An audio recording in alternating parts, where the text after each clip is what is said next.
Who are you to wave your finger? You must have been out your head.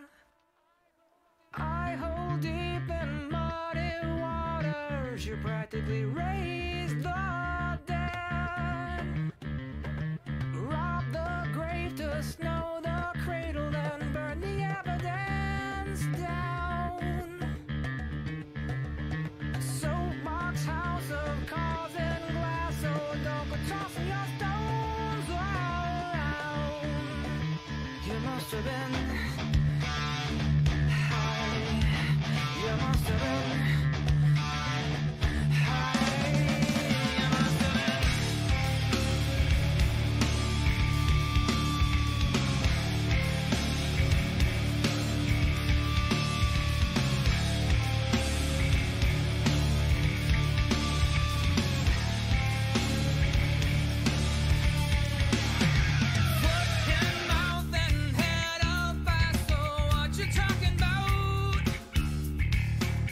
Big thing, like MIBR being able to stop all sports in that first stage. The big one is that best of 3 win in the group stage over Astralis, 2-1.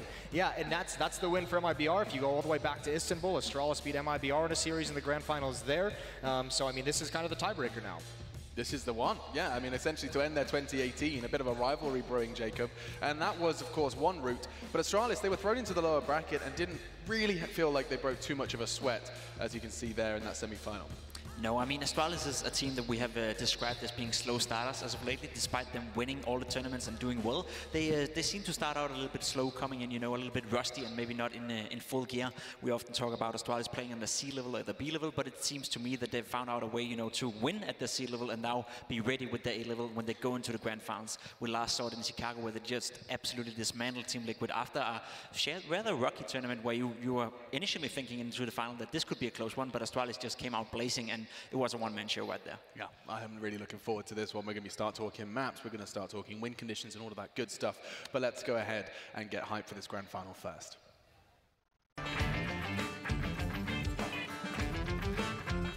So now, Arlington, Texas, get ready as the Danish Astralis, the #1 team on the planet, face the Brazilians MIBR. So all you fans out there, grab some good Texas barbecue, put your cowboy boots up, take a swig of that good old-fashioned black gold tea, and get ready for an epic old-fashioned Texas shootout. Yeehaw! Ladies and gentlemen, this is the ECS Season 6 Grand Finals. Astralis versus MIBR. It's going down. It certainly is going down, and which team will fall is the question. We start with the Danes. Now, I feel like somewhat of a man living a Groundhog Day reality every time I talk about Astralis, because there are so many points that you have to hit, and all of them have existed for like 8 months now as they've continued to climb for this top spot. They've really capitalized on I mean, this isn't necessarily the reason that they're winning, but they're very much capitalizing on the fact that there were some teams with some confusion earlier in this year that they were able to kind of take advantage of, and that's when they really had their rise and they solidified it, and they've been so far ahead that everyone's playing catch up. And there was always, you know, there's that section where there's some roster mania and teams get a little bit further back. And I said this when that was going down, you're not going to beat Astralis by doing roster boots, right? You need to be a complete team the way that they are. You need to learn how to play the game better as teams. You need to use utility, use map control, and this team has just mastered all these different facets so much so. If you had to kind of think, like, put your thinking cap on Jacob Anjos, and what do you think people have tried in terms of, like, people have tried to beat Astralis in a variety of different ways, Jacob? What's been tried? What's been attempted in the past? I mean, obviously the first thing you go to when you look at a team like Astralis is the anti-strat part. You want to go in and you want to, you want to know the game down to the narrow. You want to know what smokes they throw. You want to know what nades they're throwing. You want to know how they rotate and how they build up the game. So obviously anti-stratting is a big part of it. But next level is, you know, as you said, you know, adopting into their play and stealing their good ideas. That's something top teams do all the time against each other. Even teams like LDLC or the tier 2 and tier 3 teams down there, they come up with some good ideas, and there's plenty of top teams out there stealing ideas from each other. So there's definitely been many top teams also trying to implement some of the way that Astralis plays with their nades, for example. You see that doing a lot of damage and being very efficient with the flashbangs as well. So this team are shifting an entire game's competitive meta. would be a summer. They sure have.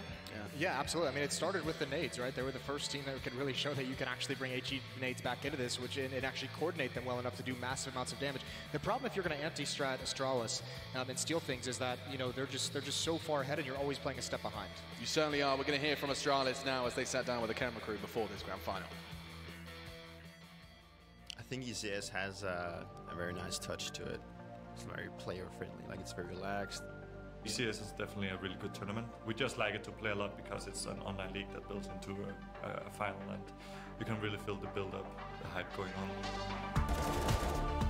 The flow and the feeling of playing good in my team is very unique, I think. I don't think I've experienced anything like that in my previous rosters. It's kind of weird, right? Because you never know how you get there. Sometimes you're just there. That is when everybody is taking a lot of initiative. Like if Device is saying, I'm gonna go peak mid. Like everything is just working out for you, right? If you do a mistake, you never get punished for it. That's the best part of my job. Once we get our game flowing, I think we'll play some of the best Counter-Strike ever. Can you shut the fuck up?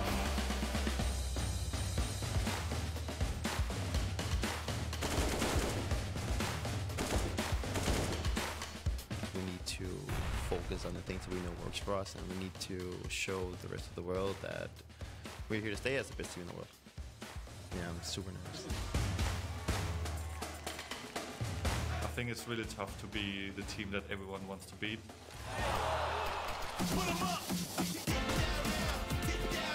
Not only are they stealing your stuff, but they also know how to counter it a lot because they have been looking so much at it.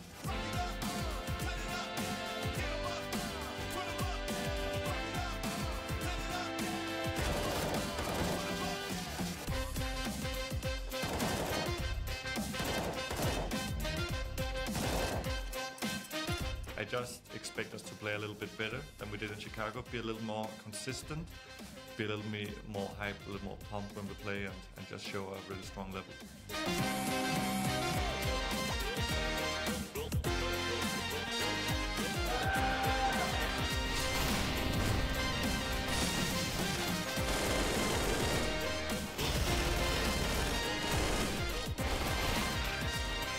The goal for this tournament is obviously to win. The goal is to win, as we always do. Wow. Dupree bringing some sass, and they certainly have managed to get pretty damn close. In the grand finals, MIBR standing in their way, but I mean, I feel like I learned quite a lot from that video there, Jason. With Danish people, it's almost like, how many trophies do you have to win before you really feel comfortable putting some spice out there, isn't it? That's the best. Finally, Dupree is doing some of that. So it only takes, what, 6, 7 apparently in the last 10? I think that's 7 now for you. Yeah. So 2 stars on their jersey as well. Don't forget, major champions twice now. Not many afforded that luxury. But the question I think that stood out for me from that interview was that Glaive talked about how difficult it is to stay on top, and he refers that everyone is looking at you, and I just can't even imagine the levels of depth you go into a game of Counter-Strike where people have seen the same thing you're doing hundreds of times in their preparation to play you. I think it's something that we often forget to talk about, how impressive it is that Astralis actually have managed to stay on top for such a long time. It's all like you can't put on a direct referral to like sports, for example, football or cycling for that matter, where you can't be on form for 365 days a year. I would apply some of the same, ideas to Counter-Strike as well. You can't be mentally in shape a whole year round. So the fact that they've been able to take their time off and readjust and maybe win on their C and their B level, even when they're not playing up to their best level, that's what's really impressive with this Astralis lineup, because we have talked about them making Counter-Strike and changing the meta, but we also seen a team that is able to dominate even when they're not at the best. Yeah, and a team that we know all too well and are far too familiar with. Sometimes you're on, sometimes you're not. It is MIBR, and they spoke to the cameras as well. Let's have a look what they said. Well, the goal in this tournament is always like to win, because every time we play a tournament it's to win. But I think like our team, we need this win because we need like confidence, and we are like we lost I think 5 tournaments in a row or something like that. It's like big tournaments. Need you so much, so I talk like I don't. The game is all there is when you use those broken bones. It's all about the ride, followed by the phone. It's hard to say how far we can get with this team. We have very high expectations on everyone in this team because everyone here has been good winners. Like everyone here won majors. Everyone. The clutch, here comes Coldzera storming in with that Glock in hand. There's one player and it's not even a contest with this man on the serve.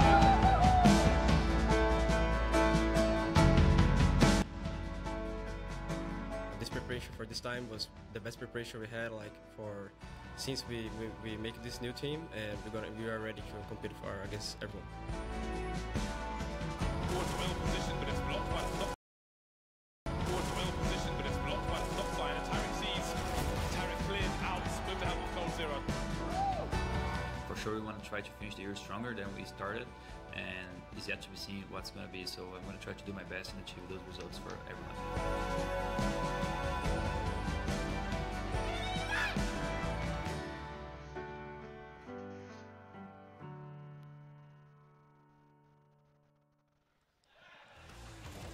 MIBR are stepping into the ring versus Astralis, and they sound prepared. Yeah, Jason, that fill you with confidence? It does, and I think a little bit of the confidence comes from just talking to the players. They seem to have some weird confidence playing against Astralis, so they don't always have against some of the other teams. And I know part of it comes down to, I mean, it is just as a player, this is the match you want to be in when you're going up against a team and when you're going up against players who are at the peak of their game. You know it's going to be intense the entire way through, that it's going to be a battle, it's going to be a chess game. And that's where, you know, a lot of these players on Astralis and MIBR are like, they all thrive. They all step up their game just a little bit more for whatever reason when they're in these. And as I said, this is that rubber match. This is going to break the tie that we have between Istanbul and the group stage here, and I mean that's going to be a very, very sweet trophy to lift for one of these teams. Yeah, no doubt about it. It's just thickened by the fact that this is the third time they've met in a very short space of time. Best of threes all the way. And there's a man on your screen worth talking about. Fer, recent interview here at ECS, shed some light on the issues he's been facing outside of game. Jacob, did you catch him? Yeah, definitely. And I mean, it comes down to, as it always does, players are players also outside of the game. We often only see them play on the server, and we often also only think about them when they're on the server. But there's definitely many factors outside of the game that you have to control as a professional player. That being your mental state, that being your health, and all that sort of stuff. So it's annoying and a little bit, sad to hear when there's players outside of the game having problems. But that's just part of it, and you have to tackle them and be, a real professional about it. And sometimes you just have to take your time off and readjust. Health come first, and then come back even stronger. He's been one of their top performers, though. I mean, it's good to see Fer back on, as was Fallen. I mean, I do want to address the elephant in the room while we talk about this. All right, which one's the elephant? The elephant was that in the group stage, everyone is adding a big asterisk to the win MIBR picked up by saying that there was big overperformances from Fer and Fallen, who have been underperforming it throughout 2018. Does that mean immediately that it's kind of not written off, but it requires the same performance here?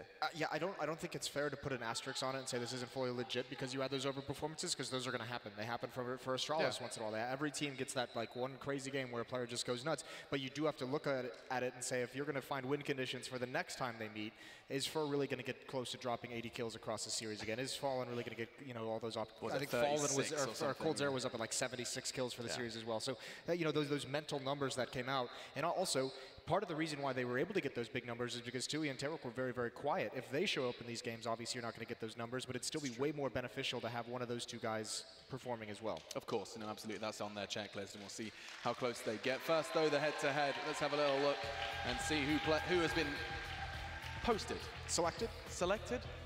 Against one another, it is going to be Device and Coldzera. Huge names. Look at those stats as well. The ADR pretty much dead even. Same with the kills per round. I mean, Coldzera with the AK a little bit more aggressive, still pretty tight on pretty much all across the board. But these are the two superstars of each team. I mean, you could put Fallen up there because he's an op, but Coldzera, he's just a monster, and he has been for 3 years now. Not only are they the two superstars of both teams, but they're also two of the most consistent players in the world. You always see them show up in big games. You always see them show up when it matters the most, and I expect no less from Coldzera or Device in this matchup. Well, it certainly matters here. Huge prize pool and pride on the line, and this is the two not only stars but consistent stars. That's a very interesting kind of asterisk to add, an important one as well. Now, before we even bring them up, we have to start that map conversation, right? Because this is going to be very interesting. Jason, do you want to set the scene, the lay of the land? Let me get up what they've played so far in those last 2 best-of-3s, but you go ahead. Well, I mean, the bans are going to be easy, right? It's going to be Cash from Astralis, it's going to be Nuke from MIBR, which is great from MIBR. I happen to think we're going to see a curveball in this somewhere. I think we're going to see some weird maps that you don't expect. If I'm Astralis, I'm looking at Overpass as a very real option. This MIBR team, as much as we've talked about them underperforming recently, they only have one map that they play. Of the 6 maps that they play, that's actually negative in win-loss. I mean, not all of them are dominant, but you know that's not bad to have 5 maps that you're winning more often than you're losing on. Yeah, it looks like you can get a sneak peek of what that first pick may be. I mean, it would make sense if Astralis is doing a curveball. The only thing that suggests me that they're not going to do it is the fact that they were the guys removing Overpass in the first map, so they don't seem necessarily confident playing the map. Yeah, they go with Inferno, and I think that's a safe pick for them. Inferno is one of those maps that they always perform well on, and it's also a map that we did see MIBR struggle on against North and in the other games. Well, it's popped up in every series so far. Here's your curveball as well, the Overpass, the losing record that MIBR has, obviously putting some prep into that. And the scary thing about this as well, their Inferno at times is real ugly to watch on that T side. That offense sometimes can get very much bogged down. So these are a worrying 2 map picks. I imagine we're going to get Dust 2 as the decider. It will make sense, for sure. We haven't seen them play Dust 2. Train, Overpass, Inferno, Mirage are the maps they've previously played in their best of 3s. Actually, yeah, I forgot. Mirage is actually one of the best maps for MIBR as well, so I mean, that's fair play. I mean, that Overpass is the real risky pick for MIBR. They put themselves in a position to get O2, but if they get to that 3rd map, they're going to be very, very happy. I think it's cool to see, though, that they're willing to take a chance there. They're willing to risk something going into this final. I mean, what often worked for Astralis is the fact that all the teams are scared of them, and they're scared of the map pool, so they always get to play the maps that they want to play. This time around, I'm 100% sure that Astralis would like to avoid playing Overpass, so yeah, MIBR may not be as good on Overpass, but they're at least giving something to Astralis right here. So would you describe that as somewhat of an attempt at a punish pick, as an anti-strat, as a surprise? They're trying to put a scare into them, basically. I guess it's as close as you can get to a punishing Astralis in the map veto as you're ever going to. I mean, I don't think it's any kind of hard punish that Astralis is going to be like, oh crap, here we go. No. I think it's more from MIBR. That is a risky pick for that 2nd map. And let's not forget that Astralis used to be by far the best team in the world on Overpass, the most complete team. They had a strong T side, they had a strong CT side. So is the core of MIBR, though. That's true, that's true. It's been a while, though. I'm looking at their recent Overpass games. They've lost it 4 times recently. Na'Vi, NiP, AGO, and MIBR have all taken it to them. They went on a streak, Astralis, of losing that Overpass on LAN a number of times, and it's still like a winning record, but I mean, fair play, here we go. It makes sense. Overpass was the map that avoided Astralis from winning their home event in Blast Pro Series. I believe they played it twice, as you said, and lost it both times. So that was the map that they fell short on and couldn't really win when it mattered the most, when they had to perform in front of their home crowd. So MIBR knows that, and they know there may be a little bit of a weak link here in Astralis. And you can see the headphones are just being adjusted, the final preparations being done. Gents, we're nearly there. I want to hit talk expectations. It's grand finals. I know you don't love to do them, but it is prediction time. Alex, I love predictions. This is my favorite part of the set. You want to do a series prediction, or you want to do a map prediction? What would you prefer? I'm going to let's go map by map. We'll see how things play. Yeah, Inferno, who's taking it? I think Astralis is taking Inferno. I almost, listen, I would like to see someone be able to take down Astralis, but their Inferno is too strong, and I think at the moment, despite the fact it being a grand finals and these players, they can change things up. They can throw the playbook out, and they can perform on this stage, but Inferno is going to go to Astralis. I definitely agree. The last 2 times they've played Inferno, it's been 16-14, so both games have been close. I expect nothing else than a close game, but Astralis is just too strong for Inferno. Too strong. The Danes to take Inferno is what the panel is thinking. All we know is it's going to be one hell of a game. The grand finals are beginning, and the voices of it are ready. Henry G and Sadakist to fill your ears with casting delight. Thank you so much, Alex. Yes, we will. It's an honor to take part of the ECS finals here in the esports arena. We open this weekend with an epic final, Astralis MIBR. It's going to be so good. This is the final we deserve, I think. The teams available here this tournament, it's fantastic. We have one from the North American division and European clashing in the final, and a veto as well. It's actually quite exciting. The fact we have Inferno, a little bit scary, but ladies and gentlemen, the moment you've all been waiting for, we are off. It's Astralis MIBR ECS Season 6 finals here. It's Astralis starting on the T side, and we're right into the action now. We're going to see Smokes and the first frag as Fur, aggressive of course, pushes towards second middle. We'll open things up against Dupree, and that's going to slow Astralis right down. Certainly does. Fur getting aggressive, not taking any time to allow them to settle into a default. They will take pace back toward B on the Astralis side instead. They've got the boost for Stewie, and he's locks down Ziggler, but can't get the shot block. Instead, Device follows it. So the response is swift. Not only that, it's all the way over on the B site, which forces the rotations, despite that pick came on the A side of the map, it really doesn't amount to anything in terms of holding off the bomb plant. That said, bomb needs to get inside of the site. Hasn't done so yet, and Tarek, down, does have a chance to try and push further through. He's got a teammate, I think, boosted up here. There's still a lot of time on the smoke. I think there's about another 10 seconds on it. That just went down as he turned around. So this bomb's backing away from it. They don't want to risk taking the plant with that boost going up. That smoke was late. Here we go then. Bomb still yet to go down. It's Zipex finding that completely open side. This is almost impossible now for MIBR to pull this one back. May just holding towards the library as well. It's just so perfect. The fact Tarek's got 19 HP, I just don't see a world where MIBR can pull this one off. It's coldzera, who is an Inferno specialist here. He's going to have to go above and beyond for his teammates. But like I said, that position in library, he doesn't have time to check every single corner here, Matt. That's going to be the round. And Tarek might be better off just saving the diffuse, getting flashbangs here. Might be able to silhouette a kill, but not quite. There it is, Astralis. Certainly the favorites here on Inferno, Matt. We can't argue with that. This is their map. They're so good on it. And they have a great pistol after losing the first pick as well. It's all about Glaive, who just keeps on performing on Inferno. It's amazing to watch at times. So Astralis takes an early lead, and it'll be a force buy from MIBR. We have seen good success on it throughout the weekend. 3 smokes. So some good utility. They want banana control. Keep that in mind when we swap over to T-side. We talked about this yesterday with Astralis. They're so good at taking banana, so good with utility that you almost have to take it late or not at all. Remember, this is MIBR force buying in the second round. Yep. Not a lot of teams do this, but they have pretty much every round of this tournament. So we'll be interested to see if they can win it. They actually have had great success. They've got so much talent available to them.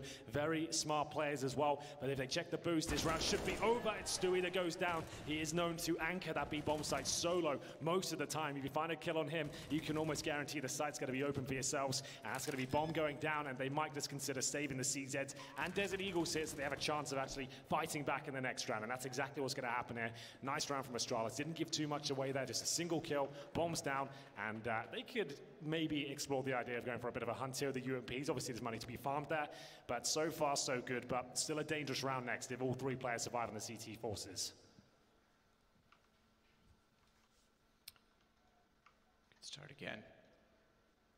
I like how on the desk as well, Pimp and Jason agreed that this is probably the best veto you could put against Astralis. Like, it was the closest you could get. And then they go on to say, well, Overpass, they're still the best team in the world. It's like, is there any veto that's going to give you a chance? Yes, the good thing that MLBR had coming into this, their go-to veto is Nuke.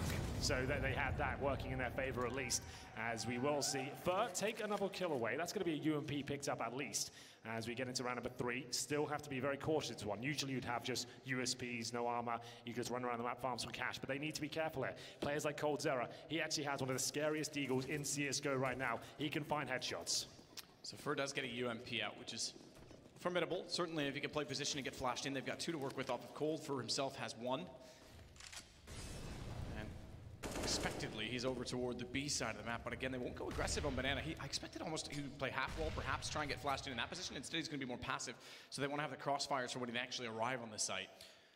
Well, here we go then. They've got that B control, but you can see the bomb's still down at T steps. There won't be a full commitment, at least for 30 seconds or so. Device, oh my goodness, he's going to struggle here. He's definitely going down. How is he still alive? Finally, they get him. It's going to be Fallen to pick up the kill. They get an AK-47, but is it going to be enough to pull this one back? Advantage for now, but as you can see, Astralis getting themselves ready to pop towards the arch side. They're waiting for that smoke to go down. Good Molotov to force coldzera out of position, but that Desert Eagle, watch out for it. We know he's good with it. All of a sudden, the kills are coming in favor of MIBR. It's going to be a 4 versus 2 with Dupree and Glaive stuck against it now. I'm not sure they can pull this one back. There is a minute remaining, and they might have made a great call here to go towards that B side. They might have. They've snuck through them. They're 2 in library. I don't even think we're aware of this. They now realize they have to work back out, but Glaive's going to have position on this. They still don't know it. They rotated out of A. They're going to go together. They have to at this point in time. So much ground is lost. Bomb plant's important as well, because Astralis, again, if you win the first 2 but lose the new, I guess, gun round 4 previously, still need a better way to say that, but the point is, by getting this bomb plant down, that's going to ensure they still have a perfect buy in the next round despite losing this,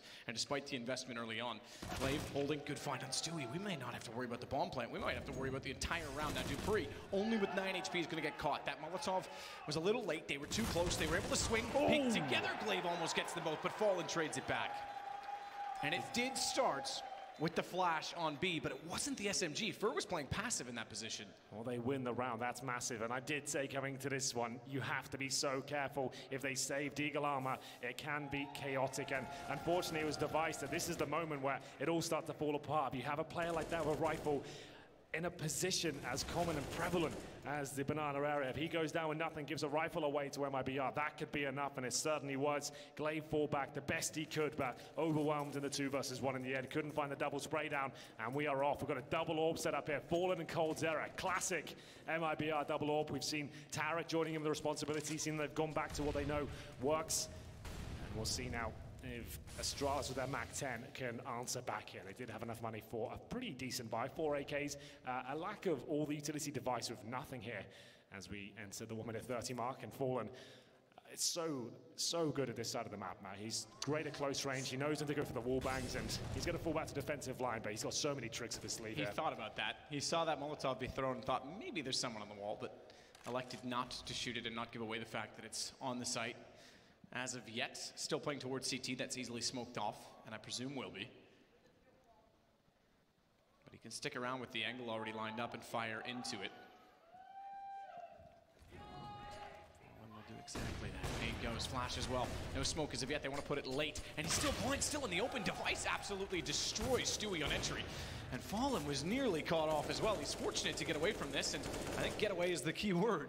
Yeah, that's it, that 1 kill, and that's a very methodical process from Astralis. You see the smokes deployed, the flash is over. It was very awkward for the timings there. Fallen normally good for 1 kill, couldn't find anything there. You can see overwhelmed, flashed off, and then his teammate absolutely battered by Device there. Great opening kill, and it's enough to guarantee victory here. Astralis know, though, 4 players staying alive. They could go for a hunt. Their money's not exactly great. They might just want to keep all 5 players alive. And MLBR on a double orb setup as well. That's the main problem with this setup. It can be fantastic, but if you have to go for a retake, especially in that B bomb site, 2 orbs is just not going to be sufficient, and Fallen decides to fall back. And we'll see Mages with the MAC-10. He can definitely justify going for a bit of a hunt here. Doesn't necessarily want that weapon in the next round, as Tarek will find him. Like I said, not a huge deal. Definitely affects the money for them a little bit there, but 4 players do survive on the Brazilian side there. 3-1 Astralis, and another gun round to take place here. It's going to be round 5, and Fallen and coldzera still on those orbs. Do they want to try and get super aggressive here, try and face towards T-steps, knowing that Device doesn't really bring out the orb on the T-side unless he picks one up for free? Cold back out toward middle, won't be aggressive this time. Smokes it off and actually falls away instead, so that second off will play passive. That's mostly in response to the fact that 3 players on Banana want to try and control this. They know that Astralis love this portion of the map. So playing aggressive as a result. Nice shot from Fallen, great timing. Glaive tried to step out and got absolutely obliterated by it. They're going to boost him back up as well. And Fallen, still one of the only, that Molotov nearly causing problems as they failed to get up there 3 times now. Fallen does in the end, 3rd time's a charm. Device goes down. He's one of the only oppers that still likes to play that position, CT side. He loves it. I really enjoy watching him towards B, and he ain't done just yet. He's still hunting big kills. The pre-fire through the smoke. It's going to be Mages stuck in towards those logs. Decent grenade. Still a recoverable situation for Astralis. It's a 5-on-3 short, but remember, those double orbs sometimes can be problematic. If the bomb does get planted, they get that 1 kill they need to access a bomb site. It could be enough. Very standard setup here on the CT side. You see 3 players, crossfires on the bomb site here. coldzera focusing towards quad, gets that 1 kill, falls back, repositions, but they're focusing on Arch, and you can see it's Tarek who's watching that with the M4, but no presence towards the actual CT spawn side or library. They could sneak through, but CTs will have a setup for that. I think it'll be Stewie who will be looking towards the CT spawn position as Dupree tries to show presence towards the A site.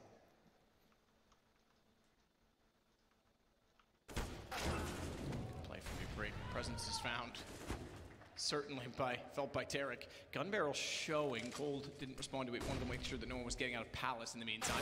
Fur just destroyed, but just was able to swing in from library, and they weren't quite aware of that angle yet because they didn't think they were that far. As Cold only gets 1 second later, he might have had both on a lineup, but just gets the trade immediately. 6 seconds they're on the plant, not the defuse. That comes after potentially in a 2-on-2 retake. Fallen and Stewie. Now the defuse needs to be quick because they don't have the kit to speed it up when it actually does get into duration, and just finding 1 already. I don't think the second was spotted. Fallen still looking toward the pit. He's not going to have much to work with. He has no kit here, and the AWP. He might be able to get 1 kill here, but surely he'll be traded out. Oh, he sees the head of Mages. That's a kill. He can go for the quick scope here. My God, Fallen's done it. He pulls it off. He finds the kit, the defuse. That's definitely happening. The master of the sniper does it once again in another close range situation. That was brilliant. What a pace on that. Slowed the shot down, knew that Magisk was there, and lined it up. He could have walled that. He was only on about 5 HP, but he still hits that shot. And brilliant prediction to find Dupree in the corner as well. Look at that. Oh, there it is. Bad falling at the bottom as well. He's got this kit beside the bomb. It was perfectly set up for him. So 3-2, MIBR pulled around back, and it's going to leave Device on just a deagle.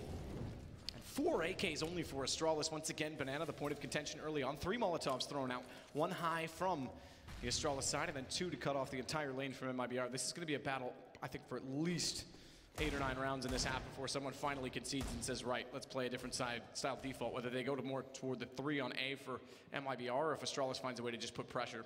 But this is going to be the early battle. Oh, this is just warming up. This is the grand final we wanted. Fallen looking excellent. Astralis still, though, challenging him towards this B side of the map. He goes to the repeat, absolutely fearless here as he continues to look for a boost. Anyone trying to knock him back. They got a Molotov, presumably the corner before they commit here, but this is what he's waiting for. He gets another kill, just 1 step ahead every single time. Ooh, great shot by Glaive, though, because Stewie was baited in off of that. Fallen takes 2, and they could almost slide out, but downed immediately.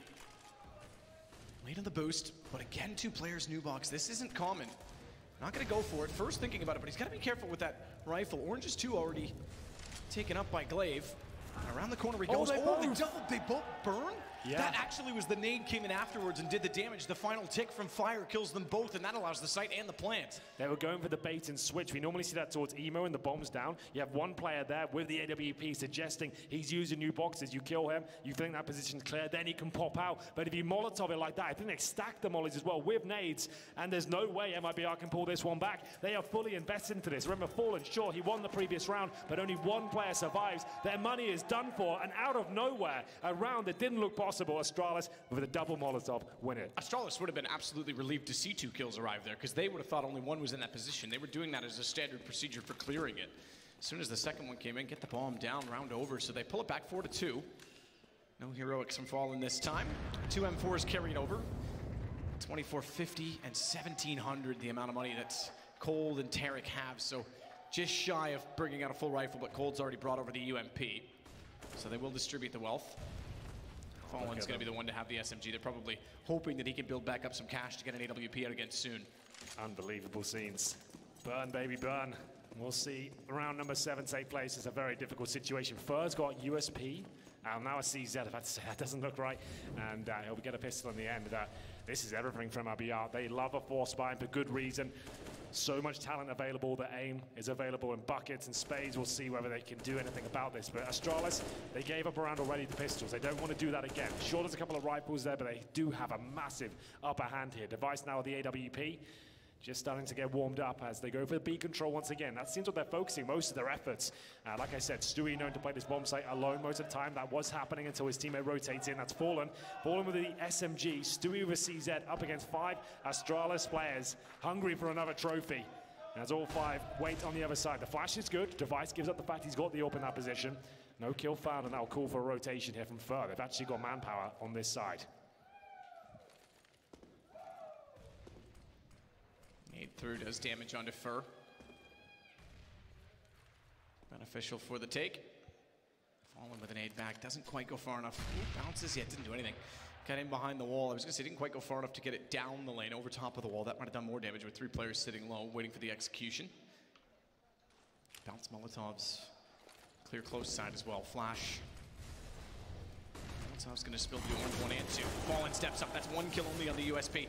Stewie's got an AK in front of him, but he can't get that far. He's found by Magisk. And Zipix Magisk looked amazing on entries this tournament, by the way. I think this is one of his better in terms of finding the opening frags. Absolutely agree. 4 players surviving blocks things once again as MIBR, another agonizing save for them. It's having a bit of a trend here in Inferno. Had a couple of scrappy victories, but once again saving the M4s. And with the loss bonus only going to be the 2nd stage after this one, that's $1,900. And that actually is such a problematic situation. You've got 2 M4s here and a CZ of armor. Are you just force buying again? Because you're like, well, we've got this. Do we just try and do the best what we can, but still you have the disadvantage and throw the money away? It's a super tough call because if you can get out the SMGs and build up a little bit, you're going to have a 3rd round bonus potentially afterward, and you want to try and keep Astralis' money honest. But at the same time, you're not going to have a perfect buy if you don't just bite the bullet and save.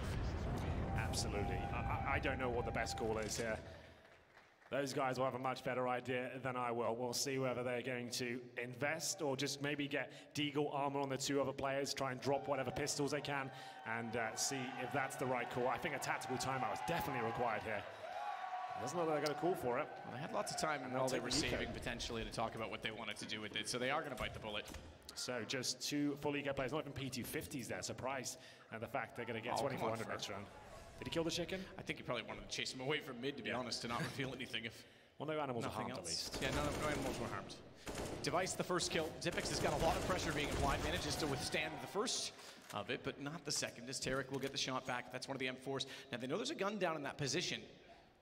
And from what we know, there's no one that was able to babysit that, so they could push up and try and grab it. Unfortunately, there's other things going on that require attention first, and Tarek actually gets another, so now it's 3-on-3.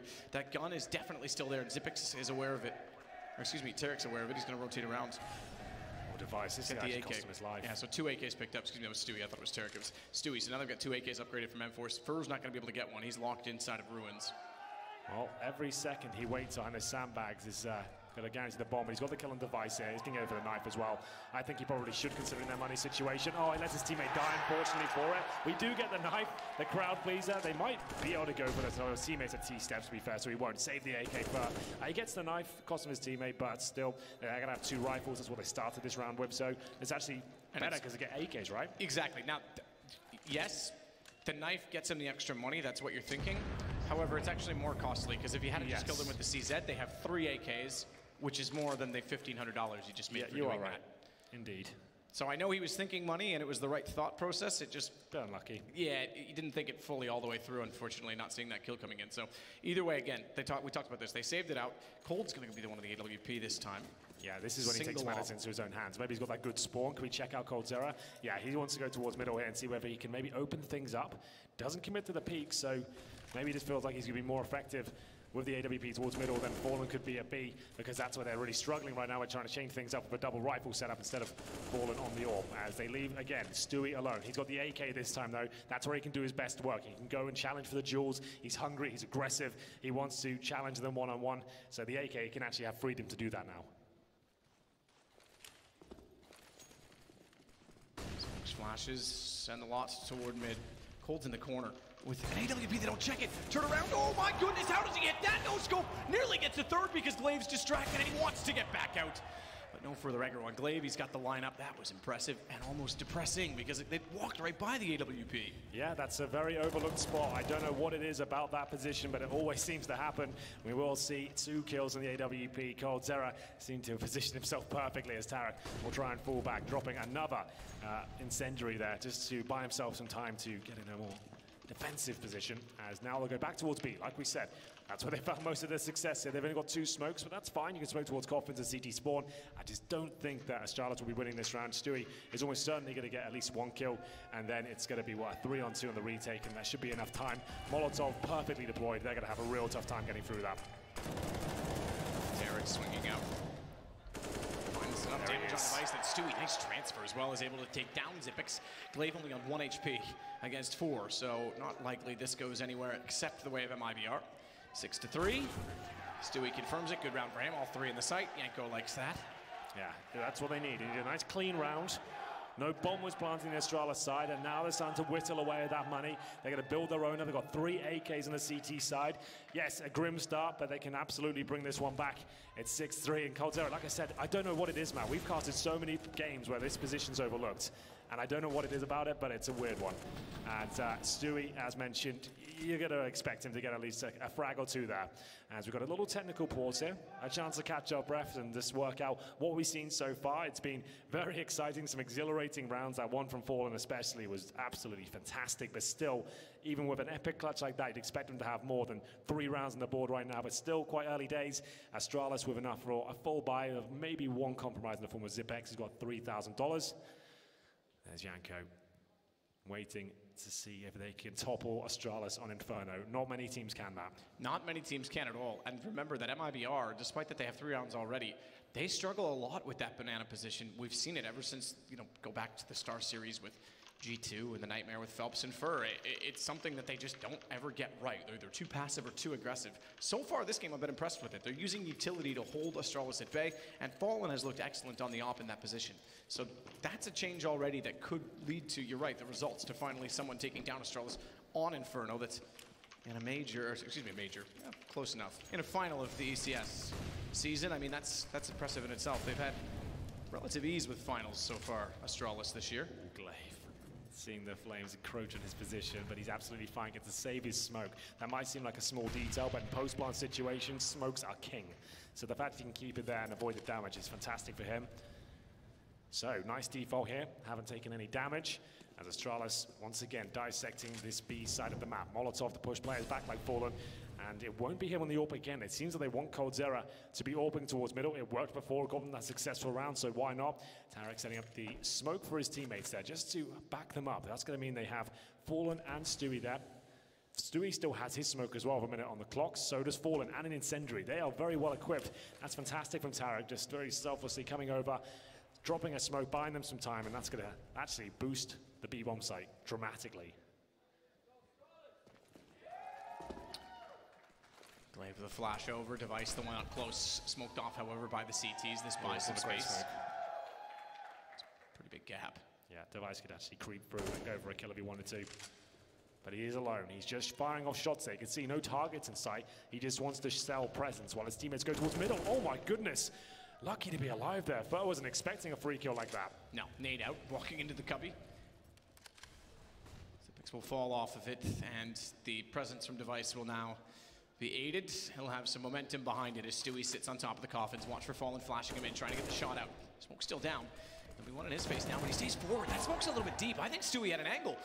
Magisk still finds the shot in return. Fallen, he's got to swing this perfectly. Baits out some shots, tries to get a pre-fire from Zippix, does. That gives him away the location, and now he's got Magisk as well. Brilliance from Fallen to figure out exactly where they were. Bomb still gets planted, but it's Dupree that has to go against 4. And he's already looking behind him to at least secure his position, so he has any chance at it. But they've cleared the site in the meantime. They know he's there. They've got him on an off angle, meaning they can hold this defuse, and he only gets 1. Fallen fittingly finds his 5th, an ace in the round. It's all about that utility usage we pointed out in the mid stages of the round itself. The fact that Tarek set them up at about the 1 minute mark of another smoke that buys them 15 seconds, they can hold on to the utility. Right at the end there, you can see the smoke deployed. Astralis have to go through one by one, and they're not even challenging together. They're making sure one peaks, takes the aggro away for the other. Stewie flashing them on Fallen goes to the pick, and you can see the clock just running down dramatically. I've been said he can't plant. There was 4 seconds left on it. They get the bomb down, but it cost them everything as Fallen and Stewie just dismantle them. And we get into round number 11 here. There's going to be a partial by the CZs and the Deagles. But looking for kills here, and so is Tarek here. Wild spray, and he'll take down Device. So that's exactly what they wanted, but Fur doesn't seem to be falling back just yet. Yeah, he's gone though. Does get Glaive, Forma just returned it. And this forces Cole to rotate quickly because, oh, that's brilliant, because they had to get back to the site. They had no one over toward the apartments as soon as Fur went down. They lost that whole side of the map, so he gets there in time to find a kill coming out from doorway as Magisk wants to smoke, flash, drop in, has AK in position, knows where Tarek is on the site. Fallen, reverse side of the box, still front library, gets the shot back. Cold went down to his right. That, I think, gave Magisk the thought that he could use that to his advantage, but Fallen certainly ready. Leaves us now with Dupree, and round looks to bring us to 6-5. MIBR starting to really bring this close, and you said it. They're looking like they could potentially give Astralis a scare on this map. Remember, it's overpass second, and if needed, and it might be Mirage.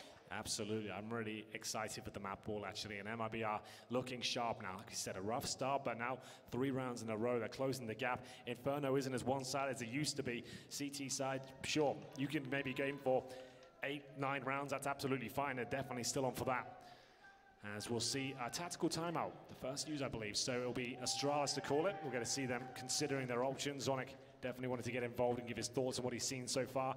They are going to be buying up into this. As you can see, the AK is being purchased. Got about 5k on Dupree. I don't think we'll see the AWP. Not really worth it on Inferno, especially when you can't really afford it. MIBR, though, kind of gone away from that double AWP setup. And ever since they have, you can see they've had a lot more success. I think you want to focus players like coldzera. He has picked up the AWP, but we want on the rifle as well. The double AWP setup, and it's not working against an execution-based team like Astralis, who are shutting you out and finding great entries. You need the rifles there to be a little bit more dynamic, I think. He doesn't really land. Fall damage over 2 players. Fallen. Stay with that AWP. This time, for the first time, they're actually going to leave him as a solo anchor.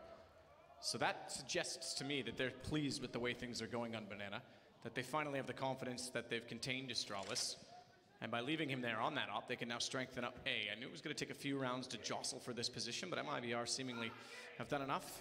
Fallen checks. I don't think he spotted Device getting there. Now he does? No, he didn't. He didn't see it at all. He was off by at least a pixel. It's got to be that close. It was so narrow, the margin, but that's going to give him an AWP and a chance to try and work out exactly where they are at B, and they're not. Remember that. They have to rotate back, so it's only towards CT connector for Stewie.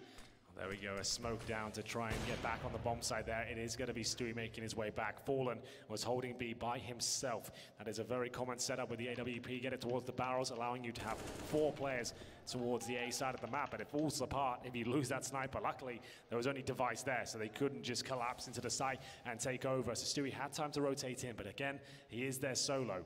This is a much different situation we had previously. There's no smokes available from IBR now. A few flashes, an incendiary, and a 5-on-4 in favor of the Danes. They will finish up towards A here, but will they go for the execution or more of a contact approach here through the apartments? There's the flash. Very basic, and see if they can find the opening kills. Xipix does. Cold corner. They don't check it. Oh, he nearly missed out on that. Cost him a lot more ammo than potentially it should have. Still with 16, he fired out but couldn't find Fur. Or excuse me, Dupree, as Fur gets the trade. It's bomb planted nonetheless, and Xipix holds up inside of the pit. That's going to be position that Stewie has to try to overwhelm. He's only got 2550 at this. They've got to buy in hand, but only if he saves this gun, because 200 for Tarek, 1750 for Fur. Yeah, he needs to save, and they've got a decent buy. He's just looking for an on-probing now and seeing if there's an exit frag potential. Their money's very weak on the Astralis side. Every kill he does get at this point, finding a few kills, gives his position up, and that might cost him now. How does he get out of this spot? I'm not really sure. It's going to be Glaive to take him down. He doesn't get anyone with a bomb blast either, so expensive situation. Still a buy nonetheless. I think they can get the AWP out for sure. Falling with $8,000 here. So I assume this is a timeout at this point. It looks technical to me. Yes. Yeah, it is indeed. That's 7-5. I see on the scoreboard there a couple of players missing off the server, so yep. I assume we've had a bit of a dropout. Just restarting Steam, Matthew. So nothing's going to be alarmed. They ran out of steam, Henry. Indeed. But it will be another round on the board for Astralis there, courtesy of an opening pick from Device. There was nothing tactically brilliant about that. He was just in position. Fallen wasn't quite watching the angle. He opens things up. Yeah, he was shoulder picking it. At the exact second he disappeared, Device crossed. So just a small nuance there as to why Device got the kill. And then, like we said, a simple approach towards the A site. 3 players in the apartments, 1 flashbang. I think they had a smoke towards Library as well. And they get out, find the opening kill. That was Xipix. And Cold Zera, again, Astralis seem to be overlooking a lot of common positions there. We saw Cold Zera right in the corner. A lot of CTs play there. Astralis didn't even check in all the chaos, and that could have cost them the round, but they are very good at landing on their feet in these sort of situations. They managed to put it off in the end, and it will be 7-5 on the T side of Inferno. Looking great for them so far. Definitely the favorites here. MIBR had a very turbulent season as they try and define this roster, work out what the roles are within the team, what are the maps that are good. And it seems to be such a question mark around so many areas of their play. But now getting deep in tournaments regularly, it seems, and this is a grand final against the world's best. A fantastic opportunity to showcase the development of the squad. So money as it is, that's the bigger call for MIBR, having not saved over the M4. Getting deep in the half as we are about to start, 22nd surely, about to start round 13. It's Dupree we're waiting on. His gun's still on the ground in spawn. They'll be able to resume without doing too much medicing once we get in. Yanko has to stay silent this whole time. That must be hard on him. Yes, absolutely. I think you might be right there. But yes, we are hopefully getting everything back underway. We've got 9 players on now. There's Dupree. His numbers currently set up 4-9. He definitely hasn't had the best tournament run here by his standards by any means. I would say he would admit that as well, but his teammates have gone above and beyond the moments than they are required to. You mentioned Mages, he's looked fantastic. Xipix great as usual. Device always going to be up there. So consistent, really, really well done. Yanko's called for a timeout there, so he wants to talk. He wants to get stuck in here. Fair play. That actually makes sense given the circumstances, knowing what we knew about the money. So yeah, he's telling Fallen, please actually call a timeout now, because during the technical they can't even do that. So this will turn from a technical to a tactical. That'll give us 30 seconds more in which they can talk. And then freeze time will commence. Yes, you are right there. Yanko obviously wants to give his 2 cents on the current financial situation. They can, so just to kind of context, they can buy 2 orbs that they really wanted to, but remember I did mention that doesn't really seem to be working out too well for them. But in this sort of scenario, when you can maybe only get SMGs to go along with the orbs, maybe that could be the right call. Get a bit more aggressive, try and go for those first picks. Fallen does look sharp today, but we're getting to the latter stages now, round 13, it's still only 5. I'd say they do need to win the half to stand a chance here. It's that T side is where we've commented in the past and said, it's only coldzera. If he steps up and gets like 20 kills in the half, that's when they actually look very good. It's very important he has good performances in Inferno. Otherwise, they look like it's not actually an amazing map for them. But obviously, at the veto process, they had to get rid of Nuke.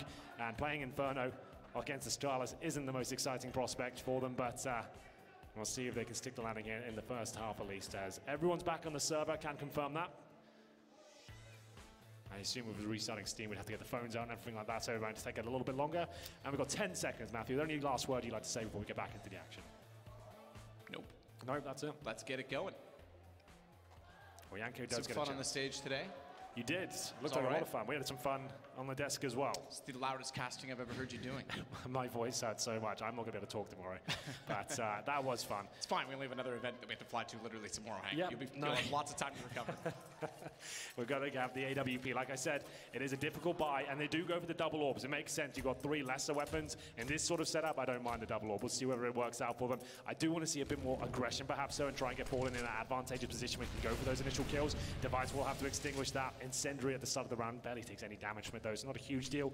They're 3 towards the B side of the CTs, and they're being proactive as well. They want to use this close range weaponry, and it will be Fallen take down Device. I think through the smoke, but blinking a miss it. Dupree on the other side of the map, looking for the second. coldzera hits the shot, and there's the orb looking towards the apartments and now. He's well aware of the fact that there's a second player inside the apartment, so he changes his angle accordingly with that smoke. He's also aware that Zipic smoked strictly to get inside of the pit. Look at Cold Dance as he goes back through a triple, gets spotted in the end by Glaive. Nearly a chance to get all of them to shut them down with a 4 kill, but Glaive now named Demoto. No Sterix in there, but dinked up in return. Barely. 6 damage from that dinks. Astonishing. Smokes himself off. One is approaching quad, but he knows that's his invitation to try and get a bomb down. They are going to approach. Can't even find the shot towards Stewie. Good play from MIBR. Fantastic play by Cold. Yeah, love that. There's those orbs coming out and doing a good job. You can see they're trying to funnel them towards coldzera. The fact he's waiting in such a great position as well. He hit some fantastic shots. Look at it go. Zipex found the opener, but it wasn't quite enough.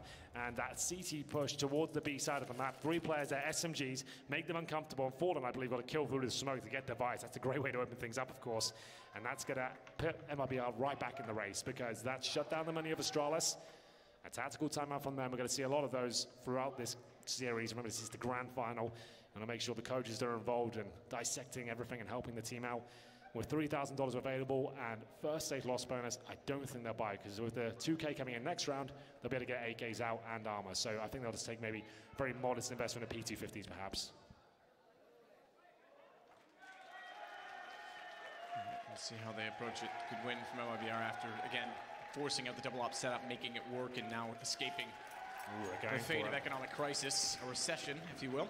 This is such a gamble play from Astralis. If they win it, they reset the money back, and they probably win the half 9-6. They lose this, they almost certainly won't pick up another round. Yeah, So and 7 T-side's fine, but not at this level. I mean, you want to get every single round that you can. I understand the mentality behind it, but it is a risk, certainly. Single AK only for Dupree. They're going to have to be explosive when they go to a site. It's against those double orbs. Maybe that's why they've done it, because they know they can go for an execution here and make those a little bit less useful. As coldzera, you feel like he's going to hit shots here. No problem whatsoever. Dupree.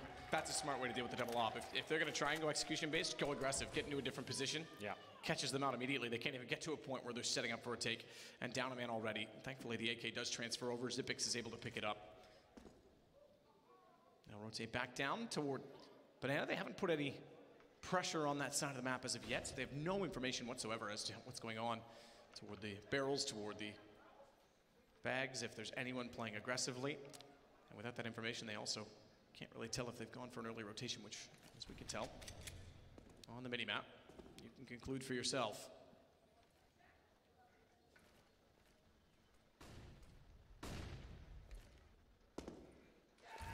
seconds on it. Incendiary covers off Boiler Door. That allows a bit more aggression in the position of Fur. Can slide out and stay underneath the roof when they walk out from the mid wall. He's also got a chance to take away the aggro, and Stewie can slide back as well. He's back. He's going to go all the way now. He wants to just get to the cubby early as Tarek. Position to support all of it. Stays below. Shoots straight up but can't find the angle. Cold's missed as well. This gives the AK a chance. Xyp9x finds one device, overwhelms Fur, and now they flood onto the site. Exactly what they needed to do with lesser weapons, and suddenly it's level. A 2-on-2, but you're right, no bomb. 7 seconds. It can't even get there. Can it? It's gonna have to be perfect. It's gonna have to be, no, it's too late. Oh, that might be, it might be, but not with the AK in position. Time is gone. It was about a tick too late. Yeah. And 7-7 MIBR. Great effort there from Astralis, but ultimately did not win the round. They get that bomb down as a serious chance of winning out in the 1 versus 1, but great frags did not equal victory. And will be now the final round of the half. Got one AK-47, but Xyp9x, he's still got $1,000 there. Did you not want to drop? Okay, he's got a few more residual grenades to buy, so that's fine. And we'll see whether this will be enough to win the final round. It's going to be a Xyp9x AK, 4 CZs, and back to the single orb setup here, as we'll see MIBR try and close things out. Good grenade at the start. Fallen again. I think that's a straight up wallbang takedown device. The headshot. It's only one of the pistol players, not the worst frag to lose, but still. Fallen has got 16 frags in this half. That's pretty remarkable. Rival chants begin. Reasonable support on both sides, it sounds like. That might be our 8 rounds. CT side is significant because we've talked about the problems that they have defensively. More so, Astralis hasn't had the most convincing CT sides, in all fairness. This first map could actually go the way of the Brazilian core. Oh, yes. With the only 2 Americans in the final. Only 2 Americans that actually made it through to the playoffs, to be precise. And it looks to be a execution with 4 players up. They'll give it everything they've got here. Molotov, Smokes up against Fallen and Stewie as usual. They seem to be aware though. Fur rotating in with the decoy in hand. Here comes the Molotovs. The execution is looking pretty decent so far as they boost players up. Fallen out of position. How has he hit that? Blind as well. As he fades away, he shuts the round down. It's going to be 1 frag in return from Xyp9x here, but surely they're not going to get away with this one. It would take something absolutely disastrous to happen at this point. The bomb is going to be planted in dupreeh. Oh, what? Through the smoke, finds another. All of a sudden, it's a 2-on-2, and they've got a real chance here. 7 HP, dupreeh hits that shot. Bomb planted. Cold's got to get back in. That's giving them everything they need. No kits for Cold or Tarek to work with. Fallen may have had one down inside of the site. It may just be around the corner where in which Xyp9x is playing from, but dupreeh, AWP with that low H. Health won't matter. He can pick it all. He finds Cold as well. That's pretty smart because he can hold that weapon. He can hold the angle. 4 kills for him, and it goes 8-7. Astralis pull it back. That's so sick from dupreeh. I don't know how they've managed to do it. The full execution. A 5-on-4. They had CZs and 1 AK-47. This man considered the secondary AWP now of Astralis. Oh my goodness. Absolutely rails Stewie through the smoke. Then hits every single shot. Looking better and better with this weapon every time I see him pick it up. And we'll get into the second half as Astralis steal away that last round. Amazing scenes here. We've been treated some great clutches so far. And we'll see if we're going to have any more. I'm sure there's plenty more to come. And looking at the CT setup now for Astralis, we'll be right back into the action. Here we go, ladies and gentlemen. This one's just warming up. Your grand final continues here as Astralis on the CT side. They've got 1 smoke, no kits, and a CZ for Glaive. And it looks like a fast speed rush here. The 2 HEs give it away. They needed the start to push back any CT aggression, and they won the fight here. Xyp9x knows it. He knows what those nades mean. And they'll be smoking in very quickly here and presumably committing, but no. They use the HEs to get the presence, and I'm not sure what's going to happen here. I thought that would be the full commitment. You're going to expend almost all the utility you brought up. Smokes, HEs, flashes, and then you don't commit. They'll get a fall back towards A here. They have 1 smoke remaining. Certainly keeps them on their toes, though. You can see the rotation as a result of it. Jisk was already back towards Speedway. Let's have a chance to overwhelm on A. He's backside arch. dupreeh forced into the sights. Chicken still trying to work away from him. Keep him in mind.